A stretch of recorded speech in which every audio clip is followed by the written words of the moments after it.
This class by Doctors Mike and Mary Shapiro is on the blessings and challenges of parenting adolescent children. This is the second class in a series of classes on parenting children from infancy to adulthood. You can enjoy more content on this channel or join us at gbcoc.net. Okay, so let's take a huge leap into the next stage of life from 12 to 19, which could be an all-day workshop in itself. In fact, we're going to extend this discussion till 4 o'clock p.m. I hope you don't mind. No, we won't do that, but we certainly could. In fact, let's start out with that whole topic. What is the deal with adolescence? It's such a trying time, and there's so much to be said about it.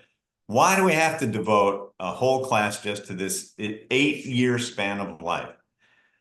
Did you know that the whole concept of adolescence wasn't even invented until the 20th century? What did you have before the 20th century? You had kids and you had adults. There wasn't anything in between. In fact, it's still that way in some cultures. My own culture, I was raised Jewish, and we had this thing called the bar mitzvah. It happens when you're age 13. From biblical times to the present, in Jewish culture, when you turn 13, you have a bar mitzvah if you're a boy, bat mitzvah if you're a girl.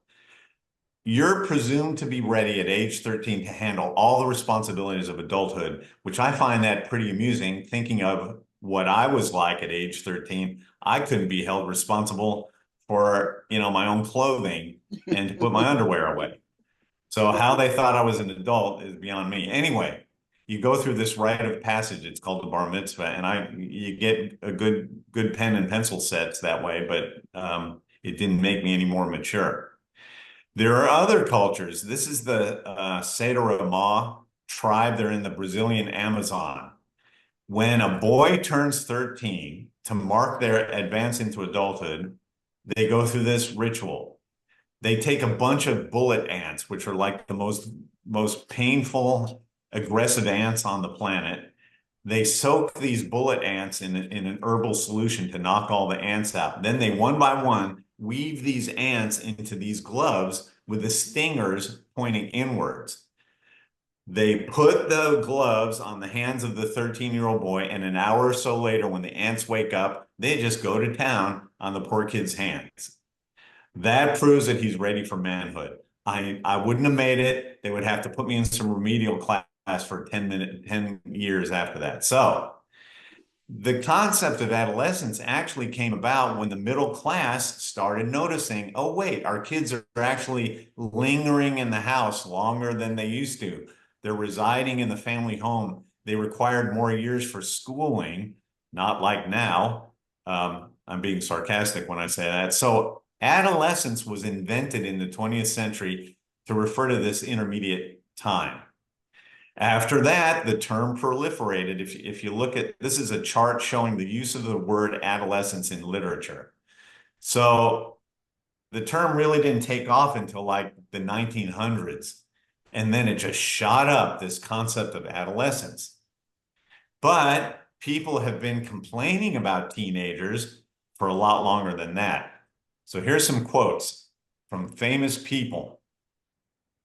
I see no hope for the future of our people if they're dependent on the frivolous youth of today. For certainly all youth are reckless beyond words. When I was young, we were taught to be discreet and respectful of elders, but the present youth are exceedingly wise and impatient of restraint. Who said that? Your father? Your grandfather? No. It was some dude in 800 BC. He was I think he was a philosopher. I can't remember. What about this one? The children now love luxury. They show disrespect for elders and love chatter in place of exercise. Children are now tyrants, not the servants of their household. They no longer rise when elders enter the room. They contradict their parents, chatter before company, and tyrannize their teachers. Well, that must refer to like the 2000s. Nope. That was Socrates, 470 BC. He said that. The young people of today, and Bertha, you're not muted, so we can hear your reactions, which is fine by me. The young people of today think of nothing but themselves. They have no reverence for parents or old age. They're impatient of all restraint. They talk as if they alone know everything, and what passes for wisdom in us is foolishness in them. As for girls, they are foolish and immodest and unwomanly in speech, behavior, and dress. Does that not sound like something we'd say now? Nope. There's a dude named Peter the Hermit. No wonder he's a hermit. He was pretty grouchy. But you see what I'm saying is we've had the same complaints about adolescence since before the time of Christ. And it's become kind of a self-fulfilling prophecy, hasn't it? Now it's like expected. When your kids become teens, they will automatically become rebellious. They will sow their wild oats, and they'll have a terrible relationship with their parents, and they'll be difficult to deal with. It's almost like we've come to expect that this is some biological change that happens between 12 and 19. But here's the deal. All adolescents are the way they are because they have the same little batch of problems.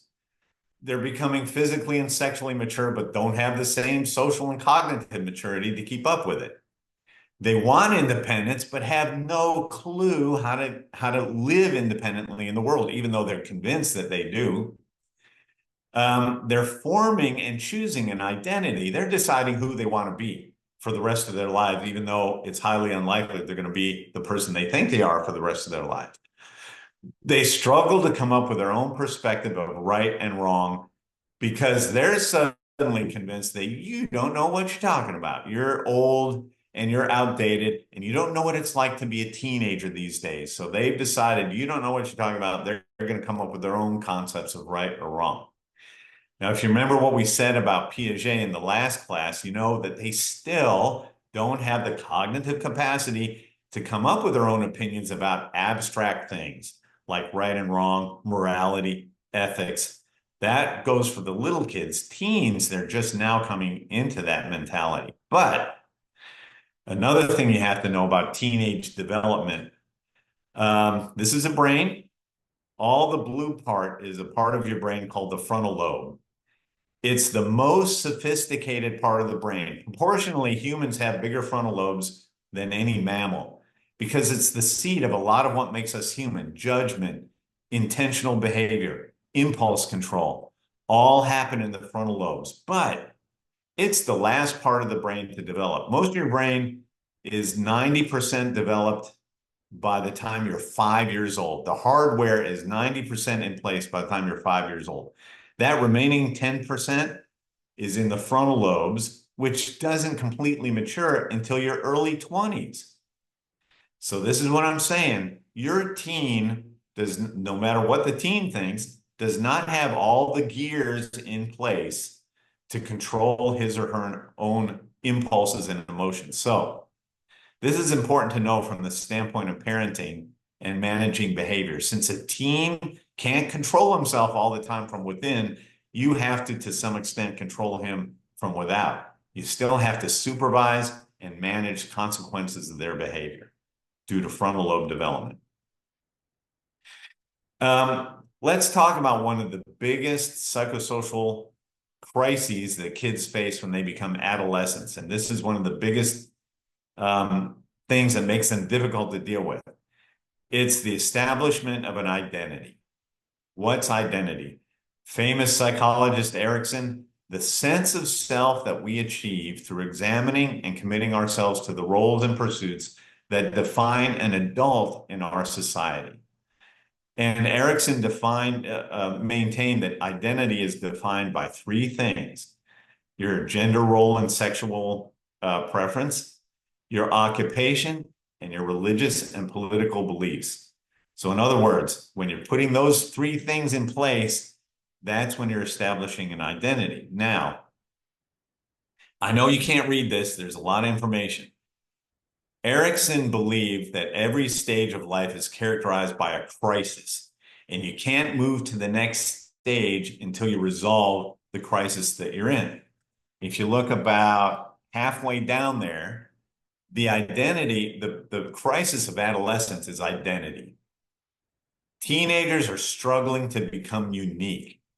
That's why you see the screwy fashions and the weird haircuts and stuff. And it never ceases to amaze me. We see a lot of teenagers in our clinic, what they're wearing and what's in their hair. Now, I know adults said that about me and my wife when we were that age, but kids are coming in with, I asked my teens, does that hair color occur in nature anywhere?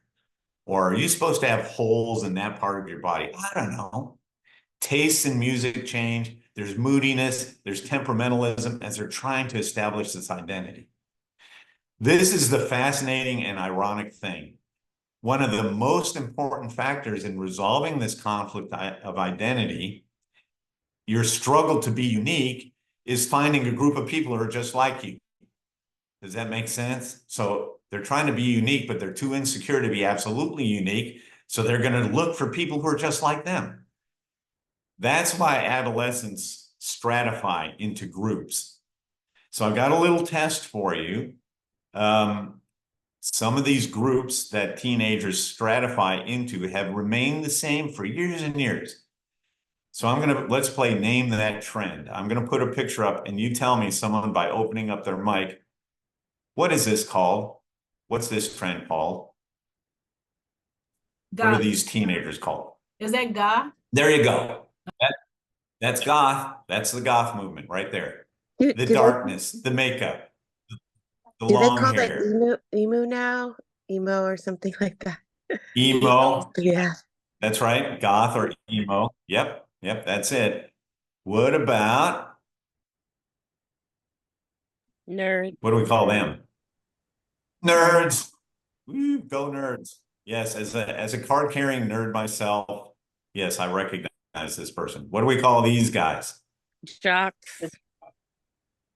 That's right. We call them jocks in our day. We still call them jocks now. Is there another word? Musclehead. I don't know. We just always gym rat. Gym rats. Known by the colorful jacket and the varsity letter. What's this? Essay. There's a hint. Is what? A rebel? Say it again. A rebel? No, that's rebel is too Thug. That's a trick question. That's not a gangster. That's a gangster.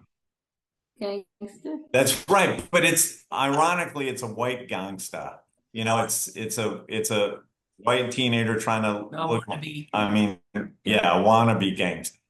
They call thugs. Now, here in the South, we're very familiar with this next one. Go ahead and say it. Hey, hillbilly, redneck. Is that bad? Redneck. You know what a redneck's last words are on the planet? Hold my beer and watch this. That's the last words you're ever going to hear from a redneck. What about this? Pothead. Rasta, pothead.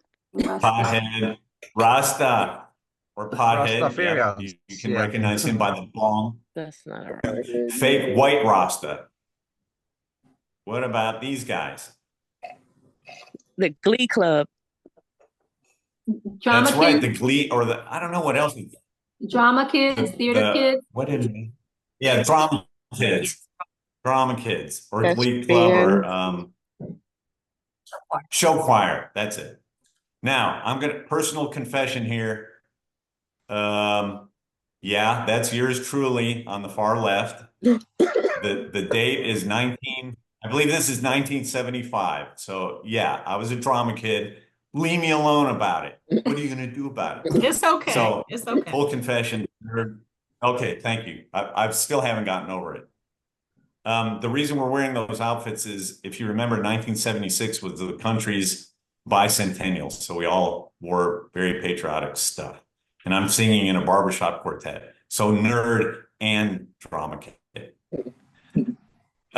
So let's talk about some practical suggestions for parenting during this time that your teens are struggling to establish an identity. Number one, as much as possible, humanly possible, enjoy them. Don't see them as the enemy or the opposition or someone you need to mold every minute of every day. Actually, teens are very interesting. They develop these interests. Don't say, well, that's stupid. Why don't you watch what they're watching on YouTube for a minute and see what it's all about? Or listen to what they're listening to in music. Don't discredit them. They're developing their own little warped view of the world, which is actually kind of funny and interesting sometimes. You can talk about Robbie later. All right, our son, our middle child, who is now a lawyer. He's an assistant DA in Fulton County, Georgia, which is the most crime-ridden county in all of Atlanta. He runs the child abuse, or he's an attorney in the Crimes Against Children Division. So he's very civic-minded. He's very good at what he does, lawyer. One day when he was maybe 12 or 13, he came home and announced that he had decided to become a communist. So did we freak out? No. I found this pretty interesting because he was always politically oriented. And I said, that's fascinating, son. Tell me what you know about the Communist Party and why this appeals to you. So needless to say, that was an interesting discussion. So find reasons to join them. Dig a little bit. Take every opportunity to communicate. This goes back to something Mary said last time. This is the, kids, if you interrogate a teenager, what did you do today? What happened in school? They're going to say nothing, fine. It's when you get them in an informal setting, when you're doing nothing, that's when they're going to be most communicative. When you're in the car on the way to Home Depot or on the way to Waffle House. So take them with you. That's when they're going to volunteer things. You won't even have to dig for them. Don't feel like you have to teach all the time. This is something I've found out, especially in disciple parents. As their kids approach 18, parents see their time to educate their teens slipping away. So they feel compelled to make every minute a lecture or a teaching time. Don't do that, because teens have a shut-off valve in their brain. It's been biologically proven that when they stop listening to you, they can voluntarily shut off this valve. So not every moment has to be a moral lesson. Just have fun. Encourage physical activity. Don't let kids be sedentary. You control the social media, the tablet, the computer. You can shut it off. When they complain, you ask them, remind me, son, who pays the bill for that phone? Who pays the internet fee every month? We're shutting things off, and it will certainly help if you do something with them. Restrict access to media. Teens these days seem to feel like they are entitled to something called privacy. Repeatedly, we encourage parents to assure their kids that they will have all the privacy they want when they become legal adults and can control their lives 100% with the blessing of the government. Until that time, they don't have privacy. You can look through their history. You can scroll through their text. That is completely within your purview as a parent who has God-given authority over what happens in your household. Once again, you pay the phone bill. There's no such thing. You can give kids privacy as they earn it and prove themselves to be trustworthy. They can earn access to media as they prove that they're trustworthy with it. That having all been said, pray, because no matter what we talk about today, something is going to mess up. Something's going to go south. There's going to be a situation you don't know how to deal with. You can call the community of other Christians. You can call us, but first call God and pray about all this. Some of the other tips during this time, as much as possible, you need to maintain just your normal family environment and family routines, things like having meals together. Believe it or not, there's a huge body of research that says that Where were you families trying that to have get my meals attention together. and tell me something? You talk. Ask everyone to mute their phones. in Oh, their computer. There's research that indicates that families that have meals together, not even every night, just periodically, like a couple of times a week, things like the rate of drug addiction is lower in the teens, alcohol use is lower in the teens, any kind of juvenile delinquent behavior is lower in the teens, just by having meals together every now and then. Things that you've established in your family before the teens become teens, like celebrating birthdays or taking vacations together, or whatever it is that your family does that makes you a family. Those things need to continue as much as possible. And what you don't want to let is any kind of teen issue become the focus of your family. You want to maintain a normal family as much as possible while your teens are going through whatever teen thing they're going through. Encourage your teen not to be isolated. And this is both in the home and outside of the home. Our teens need interaction with other people to learn social skills, to learn how to regulate their own emotions, to form this identity that Michael said was so important for them. They've got to be interacting with people inside the home and outside the home. And you need to encourage this. If you've got a teen that is spending all day in their bedroom with the door closed, on a computer or on a phone, you've got a problem. They're missing opportunities, developmental opportunities that they need to have. You also need to encourage them to have contact with peers. And they don't have to be the most popular person in high school or in the teen group, but they need to have a few peers that they're relating with on a regular basis.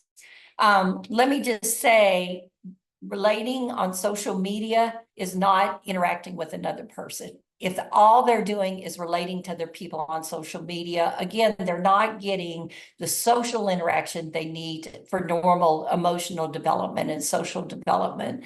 So you may have to encourage this. It may be things like hosting things at your house. I remember when we had a house full of teenagers, one of the sisters at church said, your house needs to be the fun house. You need to have activities at your house. And I thought, I don't want to have activity. I've already got 3 teenagers in my house. Why would I invite more teenagers to my house? But that was super good advice, because we got to see our kids interact with their peers. Some of the interactions were great. Some of them were not super great. And we got to talk about that. But everything happened in our home. It was expensive. We bought a lot of chips and soda. It was inconvenient. The kids stayed up too late at night. But it may mean you being inconvenienced to help your child have those social interactions that are super important for them.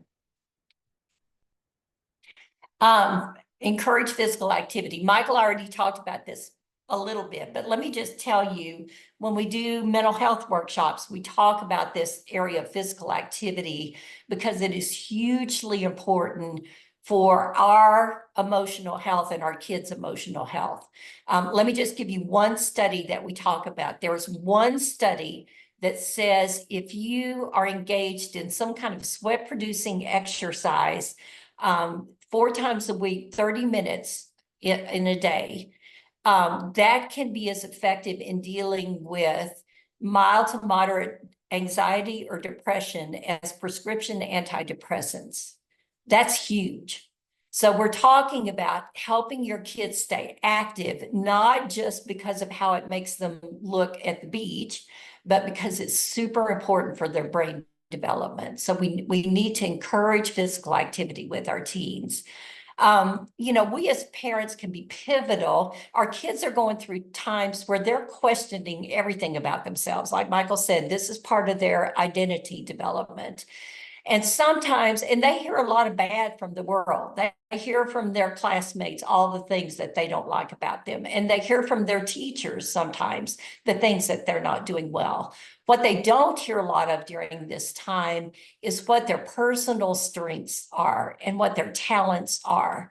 And as parents, we know that. You should know that better than anybody else. Yes, you're frustrated with your teen sometimes and you want to pop their little heads off. But you know that in there is this person that is super compassionate towards other people, or very talented in some area, or very insightful. You need to be saying that to your teens because they're not hearing it from the world a lot. And so we need to help our teens recognize their personal strengths and weaknesses. I'll just tell you, we were at the pool with the grandkids a couple of days ago, and our 8-year-old grandson climbed in the car and he said, you know, God made me great at making new friends, because he had made some new friends at the pool. And the fact is, he is great at making new friends. But I was so encouraged to hear that, because he knows that that's a gift that God gave him. So we need to help our teens know what gifts God gave them. Before we go on to the next slide, let me go back to encourage your teen not to remain isolated. Let's go back to the forcing the church question. Once again, when kids are little, it's easy to make them go to church. As kids become teens, they may decide they don't want to go anymore, and forcing them to go may have the opposite effect that you want. However, don't make it easy for them not to go. For example, we're going to go to church. If you don't want to go, that's fine. But this is what you can't do while we're at church. No taking the keys to the car, no, playing video games the whole time. You got to work on homework. You don't necessarily have to make it easier for them to beg out of church. Let them know there's kind of a social cost for not going to church. You're not going to see that friend you grew up with. You're not going to be able to go to the fall festival or whatever. But once again, forcing them to go may have the opposite effect that you really want. Okay, let's talk about if your teen starts expressing some opinions or engaging in behaviors that you absolutely do not agree with. How do you handle that? The first thing is try not to overreact. Again, our teens are trying on lots of different things in their identities during this time. And sometimes, like Michael was talking about the story where Robbie decided to be a communist, they're trying things out sometimes.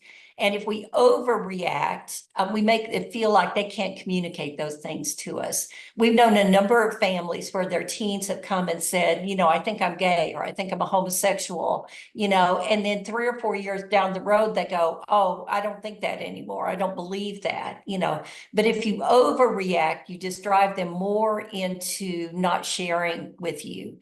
What we need to do is to listen to their thoughts and their opinions, as long as they're, expressing them in a respectful manner, and also express our concerns in a respectful manner. Tell them that I don't disagree. I don't agree with this, and this is why I don't agree with it. We have to remember that our teens have the same free will that God gave each of us as individuals. And man, is this hard as a parent. We don't want them to have free will sometimes, right? When they're choosing things that we know are not good for them, or that we totally don't agree with. We wish we could dictate to them what choices to make, but we can't. Our kids get to a certain point where they have free will. They get to choose if they're going to follow God and God's way or not.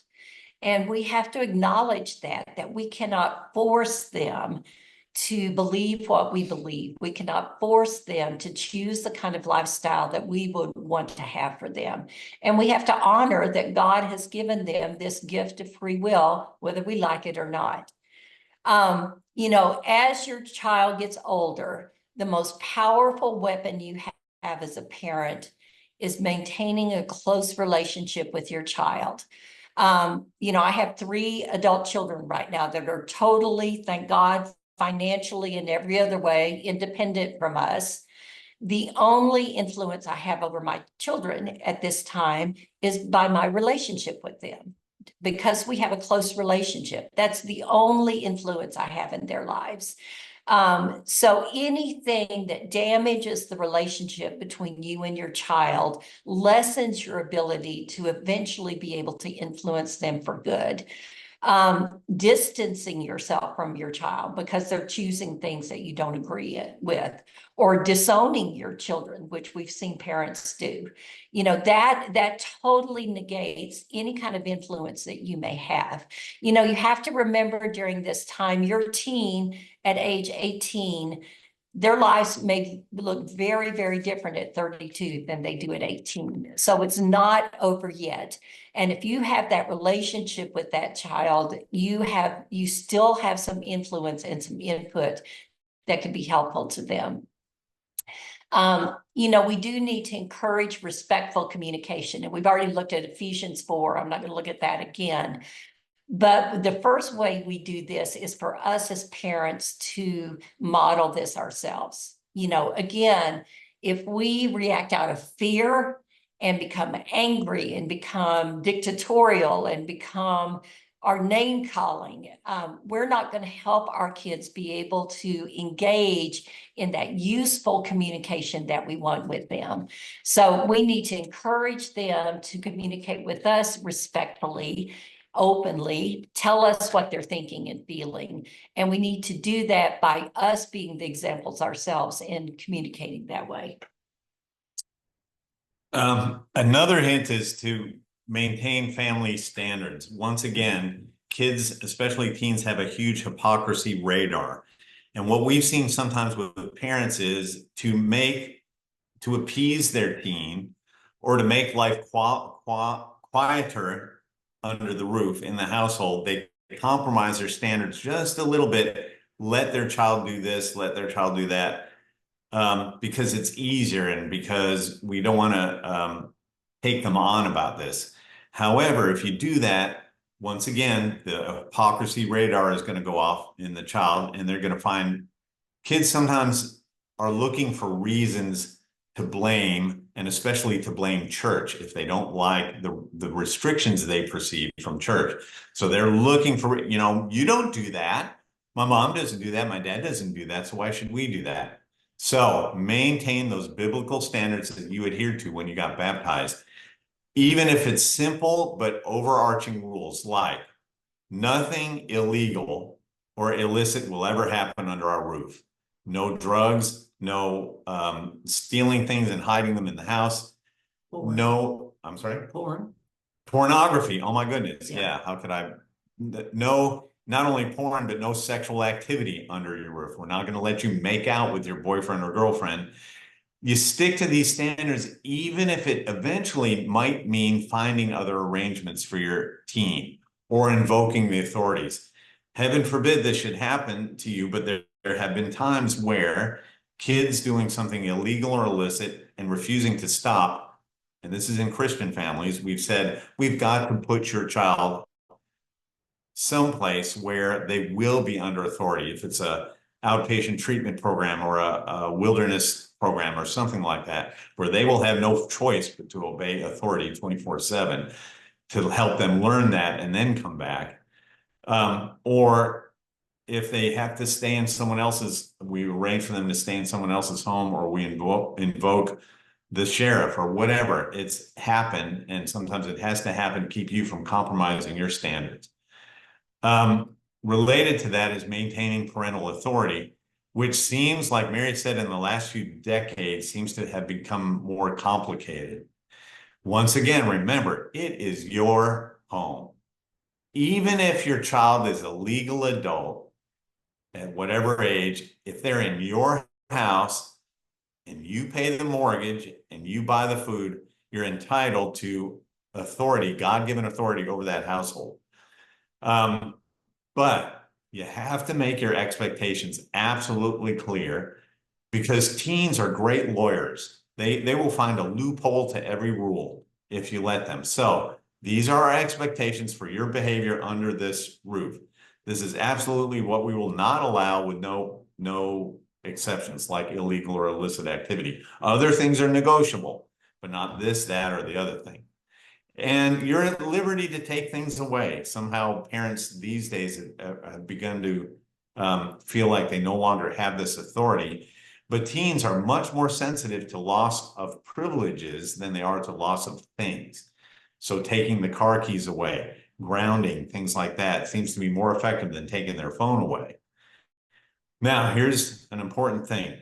When you take something away, be very clear about the length of time and what they have to do to get those privileges back. What you don't want to happen is something vague, like, we're going to take away your internet privileges until you develop a happy heart, or until your grades get better, or until you become nice. If you say anything vague like that, like I said, they'll find a loophole. The other thing is you have to make the time very discreet and short. If you say until this happens and leave it vague like that, they don't know when they're going to get whatever it is back. And they're only going to last on good behavior for a short period of time. So our recommendation to parents is usually, if you're going to take something away, take it away for a day or for a week, and be very clear, this is what you have to do to get it back. That gets you out of the, if you take something away and then they violate the rule again, and you say, well, you just lost the internet for another month. And then they goof up again, and another month, and another month, and becomes indefinite, and they no longer have any incentive to obey or cooperate. So if you're going to take something away, take it away for a brief period of time, make it very clear what they have to do to get it back. That'll keep you out of a lot of trouble. Lastly, we've made this sound like being a parent of a teenager is going to be miserable and unrelenting conflict. It's not.